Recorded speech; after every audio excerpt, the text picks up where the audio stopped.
به نظرم این ژاپنی‌ها وقتی دیدن برنج ارزون شده نشستن فکر کردن چیکار کنیم. اومدن آرد برنج گلوتینس تولید کردن، باهاش موچی درست کردن، بعدش هم با تبلیغات گسترده تو کل دنیا معروفش کردن.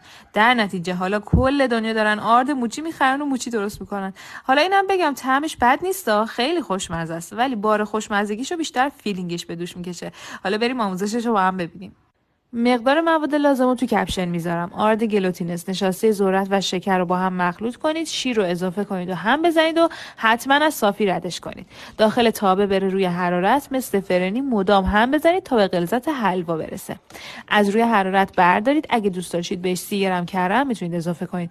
خمیر رو ورز بدید تا یک دست بشه. من خمیرم رو به 6 قسمت تقسیم کردم.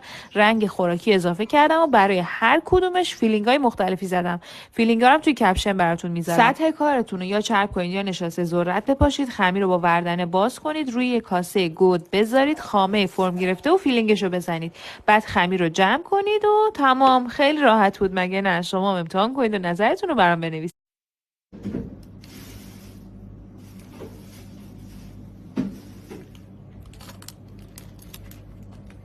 با این رسیپی که براتون آوردیم میتونید لطیف ترین موچی زندگیتون رو درست کنید. کافیه که همه مواد به جز کره رو با هم دیگه خوب مخلوط کنیم، خوب که با هم ترکیب شدن از صافی رد کنیم که یک دست بشه. توی این مرحله اگه خواستیم موچی یک رنگ درست کنیم، خب همین الان باید رنگ مورد نظرمون رو بهش اضافه کنیم. اما اگر میخوایم چند رنگ باشه و متفاوت باشه، رنگ رو موقع ورز دادن باید اضافه کنیم.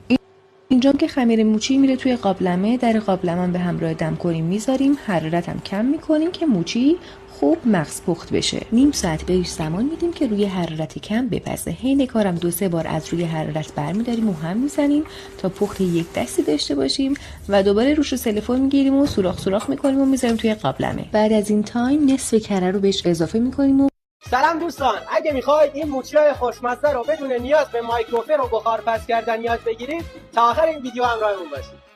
لایک و سیو و اشتراک گذاری یادتونه. ابتدا داخل یک کاسه یه لیوان سرخالی شیر معادل 215 گرم، یه لیوان سرپر آرد گلوتینوس معادل 125 گرم، 2 قاشق غذاخوری پر پودر شکر معادل 35 گرم، 2 قاشق پودر نشاسته ذرت معادل 30 گرم، نوک قاشق پودر وانیل، نوک قاشق نمک.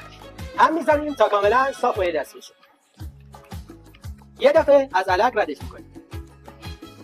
با شعله ملایم میذاریم روی اجاق گاز و منظم هم میزنیم تا کاملا سفت بشه.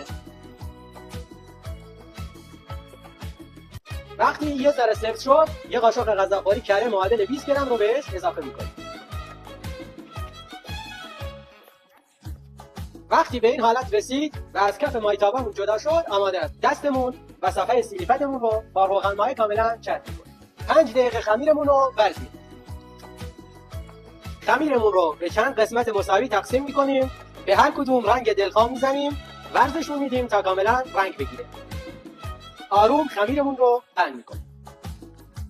با خامه قنادی و نوتلا و فیلینگ دلخواه فیلینگش می‌کنیم. آروم پیچش می‌کنیم.